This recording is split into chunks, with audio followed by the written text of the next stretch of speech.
So, Lars, it's another week here in March. How's your spring kicking off? It's raining here in San Diego, and if it's raining in San Diego, we got problems. It's So not a great start. it's not good. I got a jacket on. I'm cold.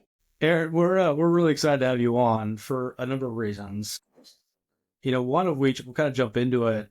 Lars and I have had some conversations. I've posted some things on LinkedIn, but I'm generally a little bit skeptical about the value that VCs are bringing to the industry, right? And I think when we think about all the money coming into the industry, it's been amazing for the quantity of tech that has been able to kind of flood into these different workflows. But I think coming from a VC background, or as maybe an operations background in the industry into the VC side of the industry, I think you're a perfect messenger to maybe provide a rebuttal to my misinformed, potentially, perspective. So when you look at maybe the last 5-7 years of money kind of coming into construction tech, what's the scorecard for the VCs and the impact on the industry? Sure. I like this cold open, Steven. So for the audience, my name is Aaron.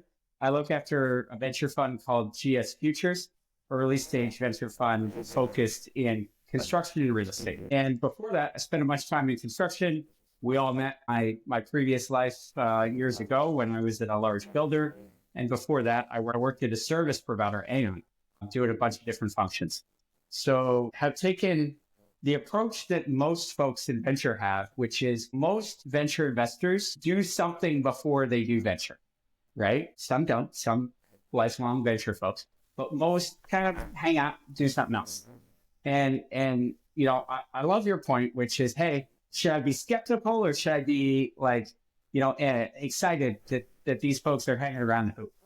And I'm happy to give you a little bit of a view of what's the role of venture? Because I think that's a really important piece of why it's exciting that they're interested in our industry, the construction industry. And the role of venture is it's a small, in the grand scheme of things, very, very small amount of capital compared to the amount of capital in the construction industry as a whole. And it's high risk tolerance. It's equity that is invested in ideas and entrepreneurs to try stuff that doesn't necessarily get tried without that stimulant, without that resource. And usually what is trying is software, tech-enabled service, a marketplace rarely, or hardware, think robotics. And most venture folks in the construction space tend to be the folks that you'll see online or meet like myself, invest relatively early.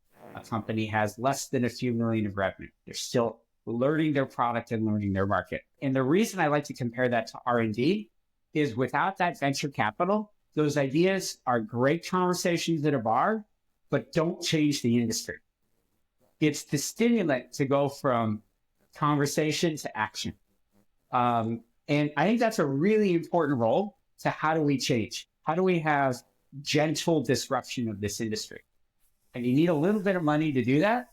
And you need really smart people that work really hard to do that. What was found is a lot of the best ideas come within companies, but a lot of the best ideas come by individuals, people with experience who leave a company and work hard, are, pursuing the American dream of building something. And so that's kind of where folks like myself, and I'm really proud of what we do to help enable that inventive and entrepreneurial action.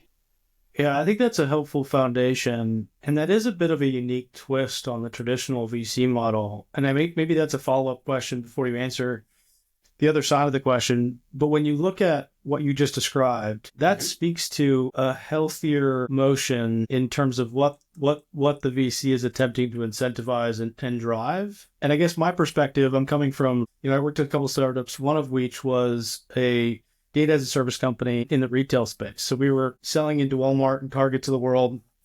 We eventually sold to Nielsen, and we had a number of traditional VCs backing us. And in that context, the VC side of the money we raised drove a go-to-market motion that was well beyond the product. And that was kind of the point. And so when you compare maybe that traditional VC model of, hey, you need to go and grow and create a hockey stick in terms of growth over a certain period of time, is that different to how you think VCs in construction are looking at it because of the dynamics you mentioned?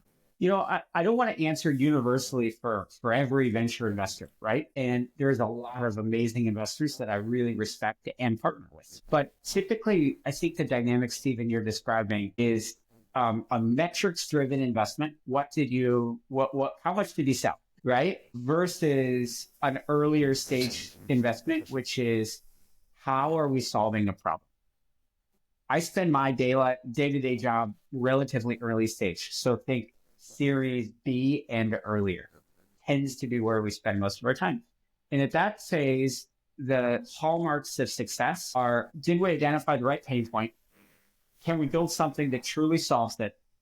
And can we build a group of people, founder, team, investors, client advocates, they all agree this is helpful. If you don't come out of the ground with a true this is helpful in the construction industry, no one wants it, And so hopefully that framing a little bit is helpful. I also think what's unique is the construction industry is very different than most industries. We're an industry where the best builders are able to convince others to change without a contract. My trade didn't have enough staff on the job site today. How can you get them to get more here tomorrow, right? I don't put many people go into contract. We commit on work done, and it's a discussion about how many staff need to do that. Same thing with an owner. That change is helpful or not helpful for these reasons, right? There's always a discussion, and influence is interpersonal influence is a big part of success in this industry, in every seat. And that's not going away. And I don't think there's a tech magic bullet that suddenly erodes influence. That's not going to happen in my lifetime. But there is a very important role of technology to improve efficiency and make people's lives better so they can focus on the time where they enjoy applying their thought, their influence, and seeing outcomes versus things like paperwork, comparisons of documents, go down a list of things that all three of us have spent a lot of time doing that maybe you don't wake up in the morning going, can't wait to read page 501 part B, right? So hopefully that helps frame our philosophy and why we're really excited early stage venture. Yeah, that's interesting. And I like that perspective. How would you respond to the idea that I have, which is kind of the thesis when I'm looking at early stage startups? There's the product, there's the people, but then there's also the go-to-market motion, in my opinion, specifically in construction, is often is required to be as innovative as the product. True or false? The go-to-market motion has to be as innovative. I think that's usually true. I'll offer this perspective. We jotted down a little article on our blog not too long ago, and it was an observation of all things from Singapore. In Singapore, the government, BCA, helps subsidize pilots for new technology.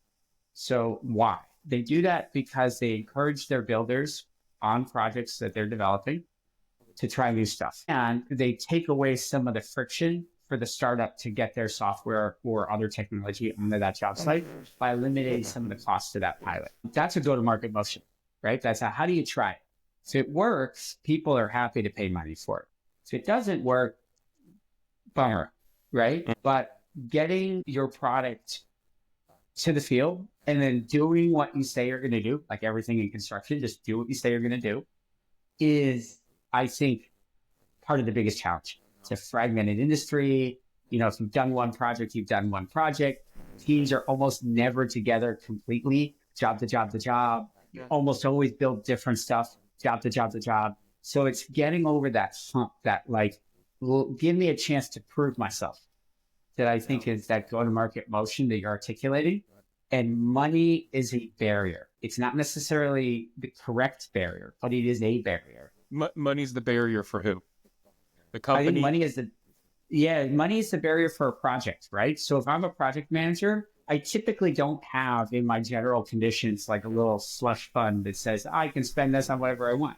So 3 to 5% margin job most times, maybe 10%, right? But still relatively narrow margin and high risk. So you need your money to be used to mitigate risk of building things, not just trying new. Yeah. And so that money becomes a barrier. And that's how I think they go about it. It's interesting because it's what you're pointing out is, yeah, I mean, best practice have a little bit of contingency, right? Obviously. But you're holding that contingency because the job's high risk. There's risk to schedule, there's risk to submittals, or hey, we're trying this avenue on this product, but who knows? We might have to pay $250,000 more for this piece of gear or whatever. But you true that up at the end, right? You don't know what it's going to be at the start of the job where you want to try something new, but you're like, I don't know which way it's going to go. So, yeah, fascinating. Well, and Lars, you're in the middle of building an early stage startup. And when we talk about this kind of go-to-market motion, that project to enterprise pathway is always much more complicated and difficult than people want to believe. And maybe what's your perspective as you've started a company in the last 12 months and are starting to kind of go project to project and attempt to deliver value? I'm not sure if I understand the question. I'll tell you, it's a lot harder than what I thought, frankly. Yep. For all the reasons Aaron and Stephen we've all run into, any change is hard. You got legacy organizations, you've got, well, this is the way it's been done for 20 years. Hey, this seems amazing. I have no idea how to convince the ship to turn 2 degrees to the right, because the ship at this point in time, after 50 years of corporate history, is so big, so ingrained. And it is fascinating because as let's say on our product, I mean, the users that have adopted it, I mean, they're like, oh my gosh, this just changed my life. This is amazing. Thank you. And then there's companies that are like, this makes total sense. And it's like, okay, let's do it. I don't know. Well, how many people got to get around the table to make a decision, right? So, and Aaron, what I heard you say earlier, and I think you sort of mentioned it, hey, construction does this really well. Interpersonal communication, let's sit around the table. Tech will not replace some of that, right? That's important. But it's all the stakeholders in a project, in an organization, and how those different departments and individuals interact. And a lot of times, given historical, it takes years to refine that communication, that throughput, so you can successfully go build a $250 million, research facility, or a $500 million hospital, or even for that matter, a $10 million, medical office building. Well, and maybe that's a decent segue to check the AI box, because we can't have a technology conversation without discussing AI ad nauseum, but I do think it is relevant because as you look at evaluating tech companies, I mean, AI has changed the game in terms of what an individual can do, let alone a group of people who understand and have some domain expertise. So a 2-part question, Aaron, because I know guests normally love having to sift through 2-part questions. But the first part is, like, how is AI changing how you look at the capital required to go solve a problem? And I'll ask the second part later. Okay, cool. So how is AI changing how capital is needed to solve a problem? Right. Great, phenomenal question. And what's hidden in that question is the fact that some of the best AI out there is to write software code, right? Cursor, CodeRabbit, bunch of other stuff, right? And what it does is lets you streamline how you write code, how you check code, how you build your MVP. And so I think that the question that is little to do just with construction, but has a lot to do with early angel capital venture is, do you need the first $250,000, $500,000 to build code? So you build MVP using nearly free tools. I think the jury's still out with that. I don't think it's totally resolved yet, but I think that the odds are you can be a lot more capital efficient to your MVP today than you were, say, 5 years ago. The second piece there says, just like all things in AI, all that does is raise the tide of productive work quicker, So the bar continues to move to higher expectation, which is great, right? That's how you build a higher standard of living. I don't wash clothes by hands, that's good. And so what you see with this higher bar is, I think, a more dynamic, very early stage founding group, folks that know product, meaning software, robotics, whatever the product is, and folks that know the industry, how to sell, how to get your first client, etc. Dynamic component of I can build product quicker and I'm expected to kind of sell it as I build it now, I think is net probably good for the product discovery, early part of go-to-market, right? Or initial go-to-market. But that product discovery has gotten way better. Way better. Yeah, I think that makes sense. So the second part of this, might require you to jump through some hoops and navigate the dynamics. But as you look at now historical investments through that lens, you outlaid capital to solve a problem, and now the barriers to solving that problem in theory are lesser. How does that change or impact how you view it in historical investments? Yeah, totally. I love the softball questions. That's right. That's not what we do here. We just give you layups. We also fed them to you like a week before, so you've been having time to rehearse them all, right? That's right. Oh, yeah. Exactly. In front of the mirror. So I love your question, which is a little bit like, I'm going to answer it two ways. Number one, like proving MVP and proving a business are not the same question, right? That's a good point. A business means that you are happy customers with clear follow through, priced correctly, consistently deliver, and always innovate your product, right? The best thing about a SaaS product is that like it updates, like that it continues to get better. It's not a stagnant tool. So the companies that we invest in are living, breathing, growing organizations who are always pushing, right? And never do we want to invest in a like, I built my first widget, I'm done here, let's go sell it, right? Probably not a venture-backed company. And so like I'm framing that difference, which is our portfolio companies talk about AI constantly, particularly in their engineering departments of how do I use these tools to take my limited engineering resources, make them better, improve their lives, improve the delivery of product. And I'm super proud of what we see our portfolio companies doing there. The second part of your question, which is how's this, and you didn't quite say it this way, but I'll frame it this way. The world is going to continue to change pretty rapidly around the conversation of software development. How do you pick winners, right? And that is a really hard question. That's the goal of venture investing, and I have like some pretty strong views on where I think we find the best performing organizations, which is you got to know product, you got to know industry, right? And sometimes that's one person, sometimes that's a small team in the beginning, but ultimately knowing both, I think is very important to scaling and succeeding.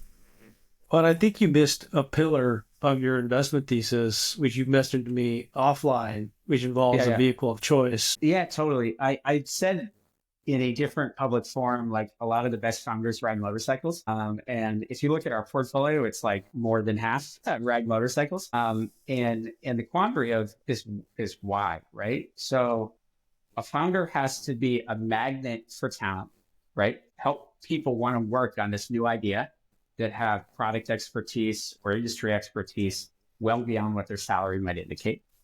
Be a magnet for capital, like convince investors like ourselves, this is going to be someone that is building a living organism that will do very well and grow to be helpful to their clients.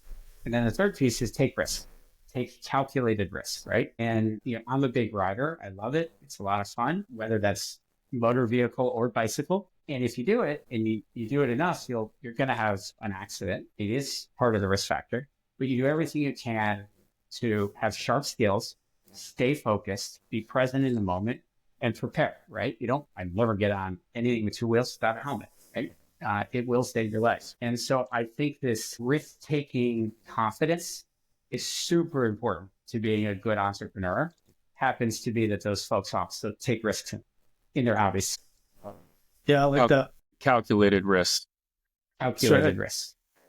So maybe the last question kind of in this segment. For all the early stage founders of a construction tech company who are listening, what are some of the mistakes that these early stage companies make when they're seeking investment? When they're seeking investment, like from the pitch side? Yeah. You know, I think one mistake that's like, that may be an obvious one or may not be, is like, no founder should have all the answers, right? You know, it is a growth experience. And a big part is how do you build a team around you to learn answers quicker than the market, right? And so coming in with all the answers is like not particularly helpful, or being defensive to say, actually, I know it all, right? That's, Yeah. you know, it stubs your toe. And then I think that the second point there is being underprepared for like deep conversation. Like, good investors tend to like, you know, ask questions like a 3-year-old, like, why? Tell me more. Give me, you know, like, and like going deep and being articulate of it is very impressive. And dismissive of it is very not impressive. Yeah. Right. So I think a comfort and a willingness to explain why is always been incredibly impressive. With my friends, with investors, with everyone, right? It helps give reasoning to your thought process. Domain expertise or product expertise? What's your preference? I think you have to have both. You can't just have one, right? Happy to say more, but that's, you got to have both on your team. Yeah. Yeah. I think that's 100% agree with that. And I think there's so much nuance in the construction industry that it really lends itself to, you have to have been in it, to seen it, to see how it works, to then say, I think I know. Yeah. And Lars, you kind of, you nailed the point in there too, which is which one is harder to learn, right? And I tend to think it's construction. 100%. Right? It is. It's black magic in many regards. You know, I was talking with someone yesterday. You drive around, every building, every physical thing that exists, you know, outside of like a field of dirt, has a story on how that project originated, the pain of building it, the interpersonal relationships of what occurred on that job. It is fascinating, right? Every nuanced piece. Yeah, it's a lot of scar tissue for all the individuals on each of these projects. Yes. Which is a good way to change gears to talk about kind of the contractor side of this. So, you know, one of the conversations Lars and I enjoy having, because I spent some time at a number of GCs.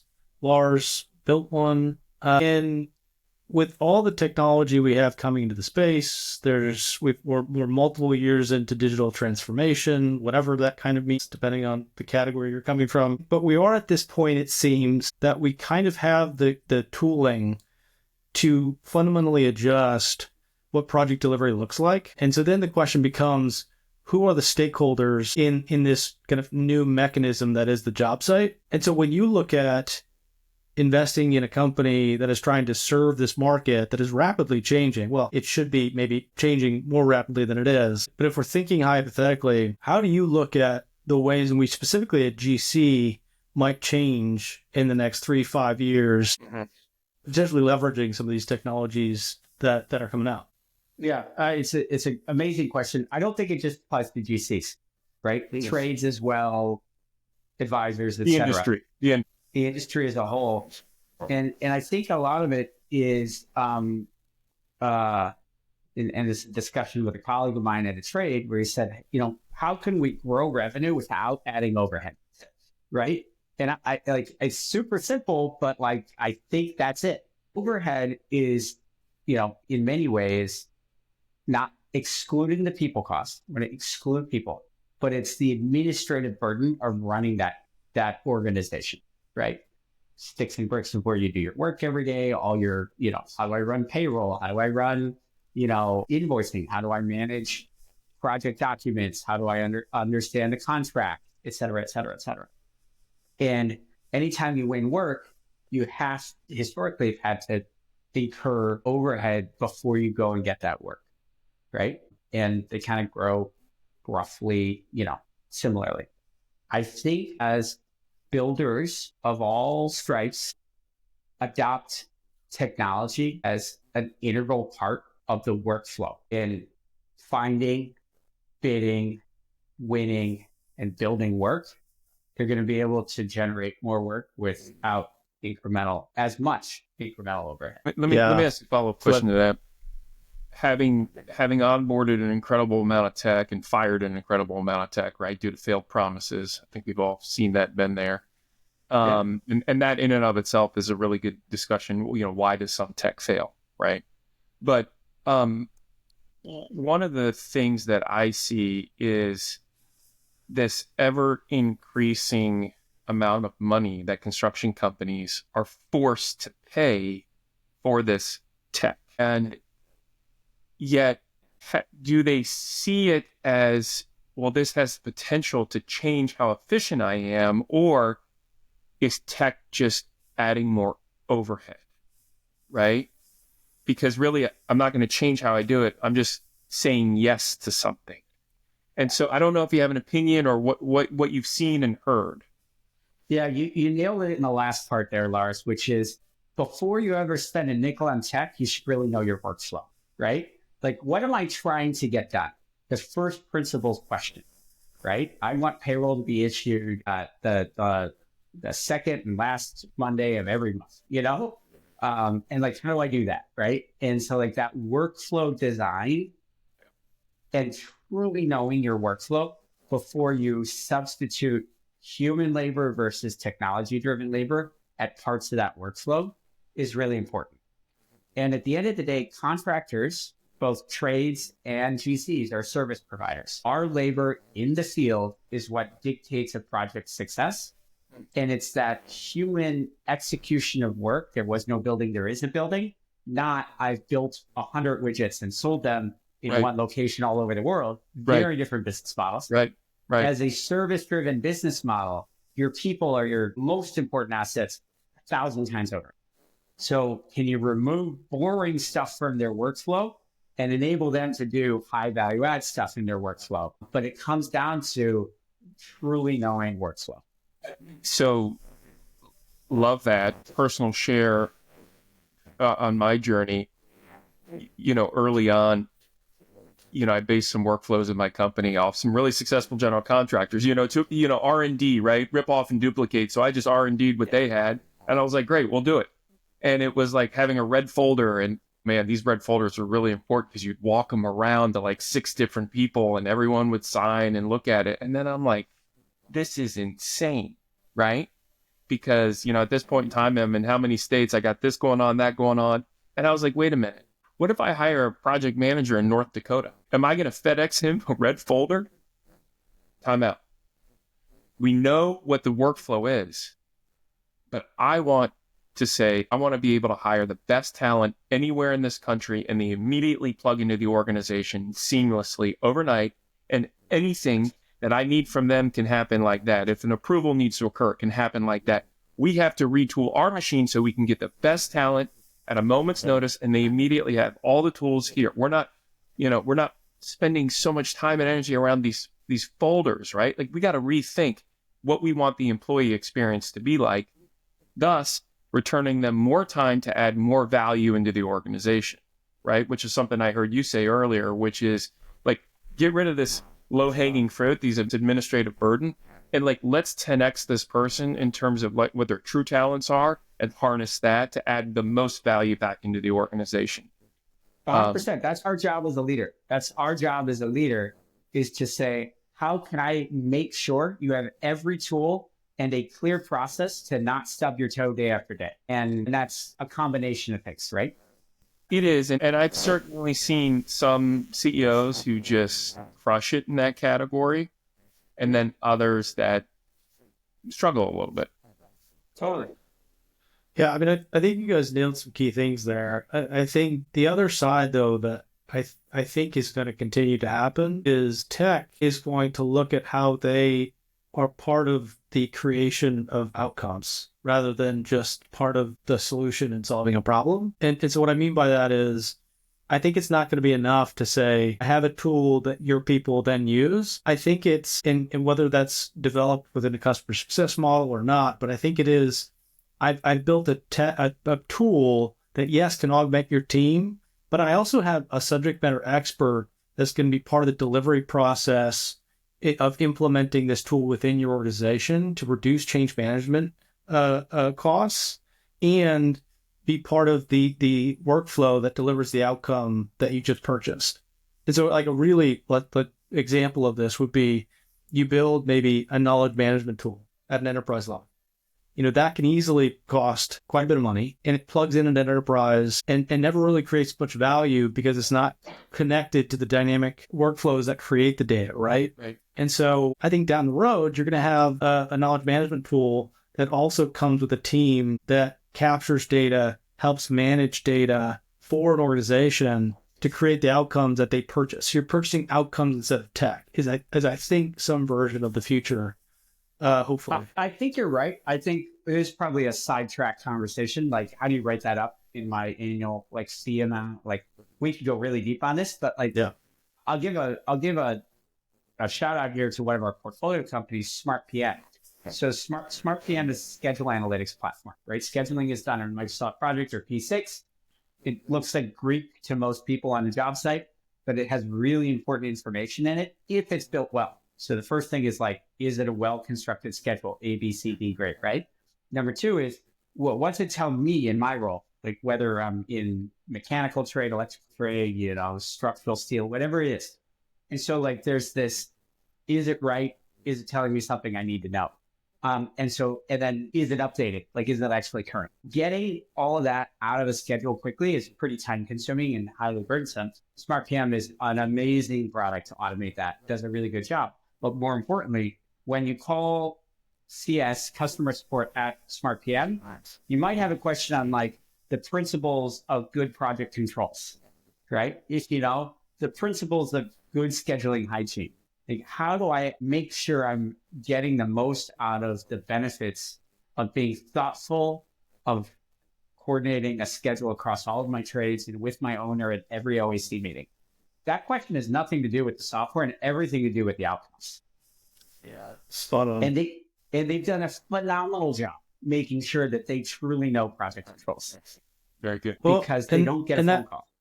And that's a score for domain expertise, right? Michael Pink is a forensic scheduler and friend of the podcast, but absolutely, because they offer value even outside of their tool. They have education resources. Yeah, I think all of that is important. And I think I would even categorize that to a previous conversation as part of their go-to-market motion, which is really innovative.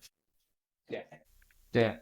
This is my role as moderator, is to integrate my previous points into current conversations to make my points sound very intelligent. I did that well. Nice.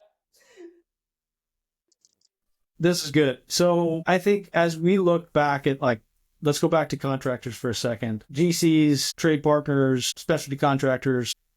If you were to name, if you had to kind of bet on a major change in how, and think maybe practically on a major change of how they're going to operate over the next decade, what do you think that change would be? I mean, a bit repetitive, but I do think that office will become the office side of the equation will continue to get much more efficient. And I think that is going to be a huge improvement in the life experience of how work is then delivered in the field. I think that's a double click. So appreciate that. And yes, I would hope so, right? Because our money is made out in the field. So what are you seeing in the office that some of the listeners could go and research or touch and feel and sort of, you paint this picture, but how's that possible? Anything you could share more granular? Sure. I'll give another example from a portfolio company, but on the specialty trade side, right? So Clear Story is a portfolio company. They are a change management platform out of scope work. And so most specialty trades, their cash flow is dictated based on how quickly they get paid for changes. Why? You have to pay the overhead, the payroll, the cost of the band, the cost of materials, et cetera, before the change is made. And then you record a time and materials ticket. That time and materials ticket then has to go through an invoice processing, right? T&M ticket from a field, staff member goes to office, becomes an invoice. That invoice is then sent to the general contractor. Once it's at the GC, the ball is in their court to review it, but there's almost always a conversation, right? Getting through that process is this tap dance between specialty trade office, specialty trade field, and GC trailer, as well as if it goes upstream to an owner. GC office, yeah. Yep. It goes up from there, right? Yeah. being able to manage, automate, and continue to make sure that that duration is as agreed and as clear as possible.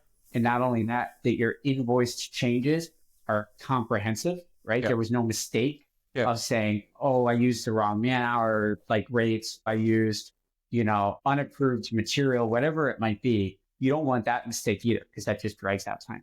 Right. And so it's that automation is very impressive and very important. I'm excited. What you just described, and again, I came from the sort of on the GC side of things, but I mean, certainly there are predatory GCs that, take advantage of subs that, don't have that maturity or never quite figured it out. But what you just described is this standardization around this ecosystem of inherent risk that we deal with, but like managing it extremely well, extremely efficiently, and bringing it out of the red folders and like making it fast and clear and concise. And I just go back to, if you think about, 14 plumbers within a 10-mile radius, how many of them do that correctly, do it well, kick ass at it? Maybe half of one, right? And you're like, why? And what we're doing, I believe, is lowering the barrier of entry to great talent to overcome those inherent risks of getting into the industry as an entrepreneur, as a tradesman or person. And I think for me, that's exciting because I do believe there will be a trade resurgence. Again, infrastructure, we got stuff going on in this country. And if we can solve this, then construction won't be seen as this massively burdensome paperwork, like just more butts and seats and trailers just to grind subs. No, it's like we're streamlined, we're fast. I would love to see out of the 10 solutions that do that, hey, yeah, there's going to be 9 losers, but there'll be 1 winner. Let's just pick the winner. Let's go all in and let's make it happen. Yeah, totally. Hopefully that's our portfolio at the end of the day. So, that's it, man. It will be. Make it happen. I think we're up to 113 listeners here, Stephen, on a regular basis. No, 113,000. Sorry. With both our moms, I think it's 115. Both our moms, 7 stars. Yeah. They gave us 7 stars. But maybe a question to the group, because we talked about inefficiencies. I give McKinsey a hard time because they, double click on that often. But we all are here because we do love the industry. So what's the one thing that we think this industry gets right that other industries could learn from? Only one thing? Yeah, or many. Yeah. Go ahead, Eric. You want me to shoot? Okay. I think a couple come off the bat right away. Number one, it's a team sport, right? So I think construction typically has a much better team sport attitude among folks. Even first time I meet someone, it's not a zero-sum game. Never is, never will be. Yes, you compete on individual bids, but your reputation, your ability to do what you say you can do, and then your ability to collaborate with others to achieve something more than you could do by yourself is the most important part of this industry. And it runs deep between small firms to big. And I'd also call out that I think this industry does something really well, which is get it done, right? The amount of jobs that I've walked onto and I'd be like, holy cow, how did you get that done? Mm-hmm. No excuses, no, I didn't feel like it was cold out, right? I deeply admire the both professionalism of the caliber of talent, but also their willingness to push, think, and just get it done. That is beyond expectation in many projects, and is admirable. Those are good. Yeah. Beat that, Lars. I'm going to piggyback on his second. Get it done, but get it done safely. And the amount of risk that occurs daily on job sites and coordination is not just working from heights, but with machinery or crane. I mean, it is a well coordinated, orchestrated dance.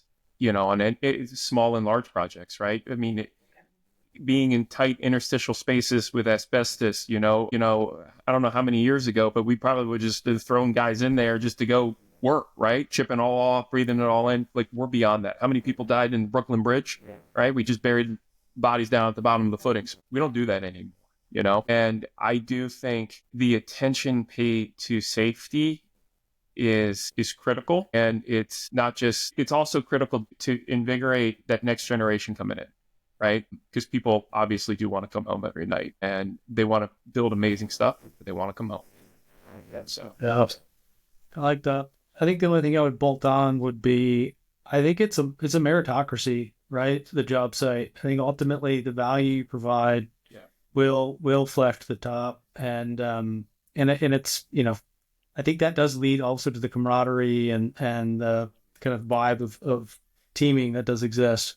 So, Aaron, one of the things that we do like to do is Lars and I have both benefited from mentors in our lives. And so, you know, trying to speak to maybe the younger portions of our audience as we look at the industry in terms of the labor challenges that we have and the potential need for an influx of new talent coming in, how would you, well, we'll start with this one. If you were to enter into the industry now as a youngin, what would your advice be to that youngin? Say you were kind of starting in Walsh, maybe on the operations side of Walsh. What would your outlook be to that person to try and set them up for success? Yeah. You know, first and foremost, mentor is the best word there is, right? Like, it's super important to always be learning. Inside GS Futures, we call it intellectual curiosity. It just learn something new every day. And being able to do that outside of your boss, direct boss, is really important. And so as folks enter that industry, I'd encourage them, number one, put effort into find mentors. And then number two is, you know, earn the work, right? I think that learning what's done today before saying we should change is very important. And if you're in field operations, why does each trade act the way it does, right? Why are steel providers far more global entities than plumbing? You know, like, why did the industry evolve the way it is? And absorbing what is for a while before saying what needs to be is, I think, a healthy attitude. Curiosity. And what I appreciate about that is, before you formulate opinions, dive deep into why things are the way they are. And yes, we all know things can improve, is what I'm hearing you say, right? But like, jump in and really get your hands dirty with the way it is right now before you start saying how to solve it all. And I appreciate that. I've spoken at a couple events with young college students, you know, young project engineers and trailers. And it was sort of like, don't just blindly process a submittal. Don't just blindly move a piece of paper from one pile to the next. Your job is to understand that piece of paper, what it means to the company, and why it's moving from point A to point B. Because who knows, maybe one day you'll be leading the person in your seat, right? That'd be ideal. Or maybe one day you're going to have your own business, right? That's pretty cool, right? We need entrepreneurs in this field. And so understanding everything at a deeper level rather than just being transactional, like, that's a superpower. And what better time to do it when you're young, no kids, can work from sun up to sundown and just crank. Just get curious. Yeah, that's absolute gold. I think you guys are spot on. And maybe knowing that we all have kids and reflecting on the previous conversation around AI, I think, you know, my eyes have been open. I mentioned this to you, actually both of you, just like the last 6 weeks, what I've learned in terms of its capabilities to affect my workflows today are remarkable. And so it really had me thinking about what do my kids need to learn, because their life is going to be very different than what even my life was. And so what's how do you think about that, Aaron? I mean, you've got a couple toes in that kind of technology pool. You've got kids. How should we think about this? Yeah, you know, it's a hard question as a parent because it's terrifying. Like, like, you know, my girls are young and I never want them to have a cell phone right now, you know, like 100%. Yeah. Let alone real technology, you know. Smart guy. And, Smart guy. So when I look at it, though, I very much think of it as a tool, right? Like, I would hate for my kids not to know how to use as many tools as they can possibly have exposure to. Mm-hmm. And they've been great sports. They're in the kitchen when I cook. They want to learn, you know, how to use tools in the kitchen. They are either willingly or unwillingly with me in the garage, wrenching on something with wheels, or, learning how to like use the level when you hang a picture, because it drives me insane when I walk into someone's house and their pictures aren't level. Yeah, Noted. exactly. Yeah, good enough. So I think software tools are in the same vein, which is what can it do? And that's my job as a parent, is to show them what can it do. And to Lars' point, make sure it's done safely, right? You wear gloves and glasses when you use a hammer drill, right? At home, and important. And you also should understand, like, if I use this tool online, where does my data go? Where does that photo I took go? And I try to think of it in a similar lens. Not sure it's the right lens. I'm sure my opinion will mature, but that tends to be my philosophy. I want some verification data on Aaron wearing gloves and safety glasses while using a drill hole. I don't know if I believe it. I'll get you a photo. The question is he using the hammer drill on something with two wheels? That's what I want to know. Exactly. Yeah, that's right. Yeah, steel with holes in it is always faster than steel without holes in it. Yeah. There you go. Good job.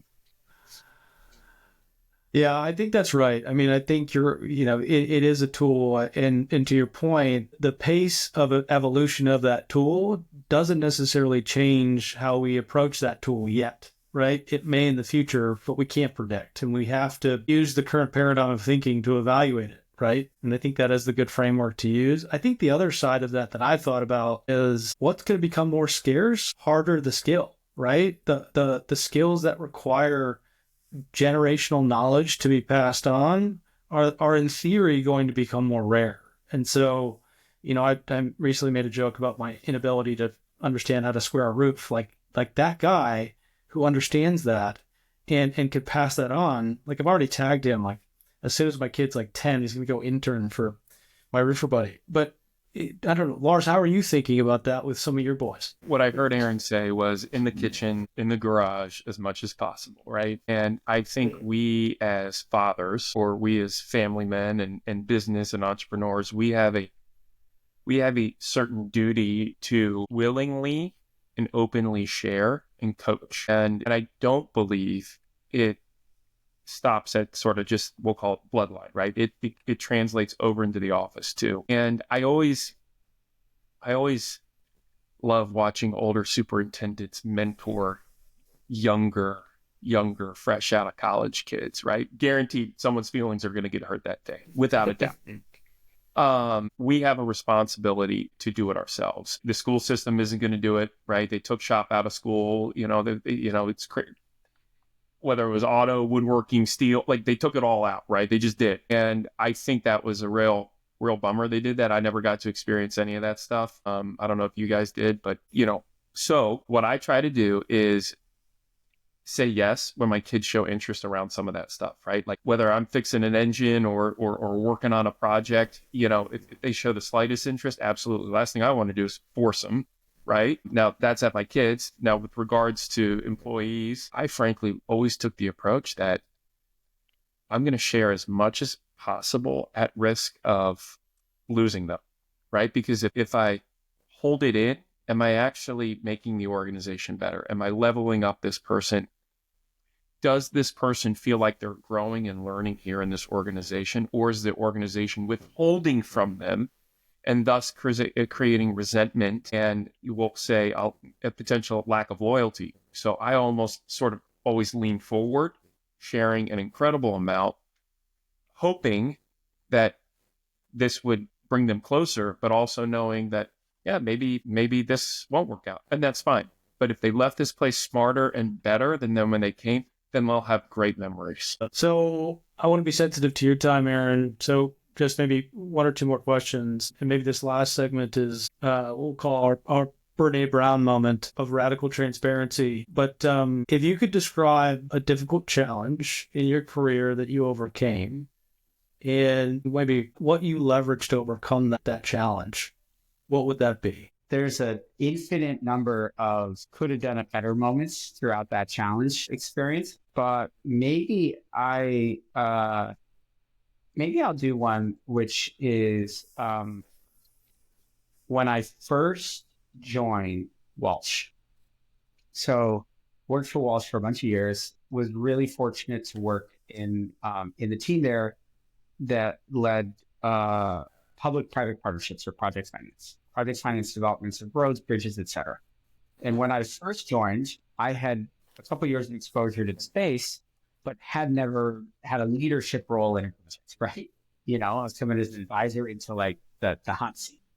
And I was incredibly lucky because the Walsh family allowed like a lot of leash, right? And that is so lucky to have leaders and mentors that say like, get out there and give it your best shot. And what took me a few months is to understand, I would say like how big a project really is, even in the pursuit phase, right? And how deep it really goes across a lot of decision-making factors. Because you tend to gravitate to the areas you know best, right? Like I'm a finance guy, pretty comfortable with contracts, pretty comfortable on that side, but I had a ton to learn about like how do you pursue a project from a risk perspective in a contract? How do you pursue a project from a bidding perspective? Even something like earthwork quantities, right? Can't you count the dirt? It is incredibly hard to understand, cut, fill, balance across the job, haul route, quality of the earth excavated, understanding where it happens. Is it near a wall? Is it near a bridge? Right? How is it being used? What's the moisture? I mean, oh my Lord, an enormous amount of learning. And how did I figure it out? Was being willing to look stupid, right? Like, and Walsh has an incredible culture of professionalism. It is one of the really truly like professional builders. And everyone didn't say, oh, you're an idiot. Why do you have this job? What are you doing here? They said, sure, great question. You haven't done it. Let me tell you how we do it. Time and again and again and again, across vertical projects, across water projects, civil projects. And the only reason I feel super comfortable talking about most type of projects, except for power plants I don't have direct personal experience on, is because folks are willing to explain it to me, and I was willing to ask the dumb question. Don't have an ego about asking the dumb question. Almost always people will judge you for the better, not for the worse. And I think that experience really came to light when you start a new company and you have to be willing to learn first, no matter what your role or your, whatever position, et cetera. Yeah, that's really good. I think you're right. There are at times we feel the need to always come with our expertise, our solutions from our experience. But I think it's in so many ways that need and that kind of muscle memory doesn't change as you go through your career and as you make changes. You need to lean into that regardless. It's excellent. Lars, any closing thoughts before we let Aaron off the hook here? That was a fantastic response to the question, Aaron. Testament to your curiosity and also, again, being willing to just, hey, can someone show me how to do this? Right? Pretty cool. Again, you got some great coaches, so good for you. What has you, this is easy, and this can be a long or short answer, but like in the next like 12, 18, 24 months, some of the software stuff's moving so quick, man, so quick. What's got you really excited? What are you like, oh, I got this. This is good. I am really excited about software being built faster, AI being able to link platforms that historically needed a ton of effort to start to link them quicker, faster, better, cheaper. And then number 3 is, being able to move at the pace of construction with the clarity of the workflow of different roles within different trades and different GCs and different owners, with a lot more definition, a lot more granularity than was ever possible 5 years ago. That's really exciting. And looking a little further out, call it like not just 3 years, like 5 plus, I think robotics is getting real, right? The tower crane was invented in about 1949. It's hard to imagine a building anything more than a couple stories without a tower crane, right? It is universally used globally. State physical automation is getting much cheaper and much better. We're going to have that kind of tower crane moment with a more diverse set of tools. I don't think we're there today in 2025. But I do think we're moving in that direction at a pace that is feeling much better. When you say tower crane moment, are you referring to a tower crane replacement, or more or less like assemblies, manufacturing, like this whole idea of how things come together on a job site, and pre, post, how it all fits together? Yeah, no, apologies. I should articulate that well. When the tower crane was invented, it was really slow to be adopted, and then waterfall. Everyone went, "Oh yeah, I don't like carrying stone up flights of scaffolding stairs." Right? This idea that I think new physical tools in construction have had very slow adoption. If you go job to job to job, the equipment looks about the same, whether you're building a wind farm or you're building a hospital, right? And what I think we're going to see, again, not tomorrow, but a little further out, are robotics-enabled tools, big keyword, that let you do your job quicker, better, faster for a specific type of job, lazy. Yeah, so work, like a etc. purpose-built robot. I did see a demo of a robot that did glazing, and it was fascinating because obviously there's fall risk in glazing, and how it was basically being able to maneuver over, forgive me, the edge of the building, but then create these anchor points in next to no time, perfectly accurate, right? And what had historically been a very high risk, slow, due to the risk process, was greatly accelerated with a single individual operating almost like a Traxxas RC car that he probably grew up with, and it was really special to see when that sort of like a multiplication factor of efficiency and safety is present on a job site and making a real impact. I like that. The future's bright. I think also, like, Lars, the company you met with, I think, is Race Robotics, right? Yes. Yeah. Yeah. And they're amazing because a big part of work is measuring. It's like really boring stuff. Back to this eliminate admin work, right? A bunch of construction is measuring the same stuff time and again and again and again. And turns out automation does that really well. And does it better than humans could, like, without a doubt, right? Yeah. It has a lot of risks to it, right? Like, yeah. Pretty cool. Yeah, I like the guy with Riz. This has been a really good conversation. Thank you all for having me. And I look forward to continuing to be helpful wherever I can, both in your podcast and in our industry broadly. All right. Thanks, man.